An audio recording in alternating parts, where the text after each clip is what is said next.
Bonjour! Aujourd'hui, je vais vous parler d'un instrument magnifique, mais aussi un des instruments le plus difficile à maîtriser. Il s'agit du cor. Le cor, c'est un instrument à vent qui fait partie de la famille des cuivres.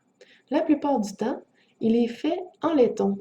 Le laiton, c'est un alliage de cuivre et de zinc ou de nickel. Les parties principales du corps sont l'embouchure, la branche d'embouchure qui, elle, s'élargit jusqu'au pavillon. Il y a aussi les coulisses qui permettent d'accorder l'instrument, les valves rotatives. Lorsqu'on appuie sur les valves rotatives, elles enclenchent un mécanisme qui permet à l'air de passer dans les tuyaux pour modifier la hauteur du son. Puis il y a aussi le crochet qui sert de support pour l'auriculaire. Et maintenant, le saviez-vous? Si on déroule un corps, la longueur du tuyau se situe entre 3 à 5 mètres. Et oui, rien de moins. Et maintenant, un peu d'histoire, parce que le corps, ça remonte à loin. Le corps d'harmonie tel qu'on le connaît aujourd'hui, en fait, c'est l'aboutissement de plusieurs modifications. Son apparition remonte à la préhistoire, lorsque les hommes utilisaient des cornes d'animaux ou des coquillages pour produire des sons puissants. On s'en servait principalement pour émettre des signes d'avertissement ou pour transmettre un message. On peut dire que l'olifant du 11e siècle, c'est l'instrument qui représente le mieux l'ancêtre de tous les cuivres.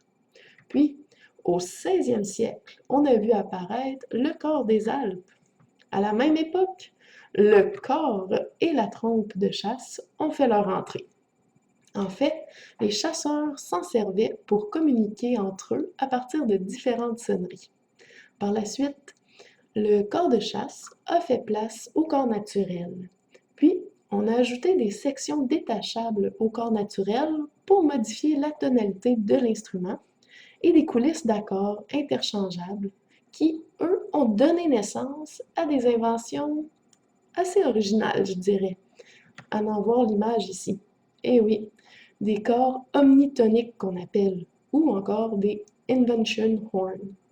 Puis, c'est au 18e siècle que le corps à piston a vu le jour et que les valves rotatives ont pris leur essor, et tout ça grâce à Henrik Stolzel et Friedrich Blumel. Aujourd'hui, le corps qu'on retrouve principalement dans l'orchestre, c'est le corps double, mais il existe également des corps simples qu'on retrouve souvent dans les écoles secondaires, dans les harmonies, puisque c'est plus léger pour les élèves en secondaire 1, par exemple. Et il y a aussi le corps triple qui permet une meilleure assurance dans le registre aigu. Et maintenant, le plus important, c'est comment on fait pour jouer du corps. Eh bien d'abord, puisque c'est un instrument à vent, ça prend du vent, donc il faut souffler à l'intérieur. Mais ce n'est pas tout. Le plus dur, c'est de maîtriser cette petite embouchure.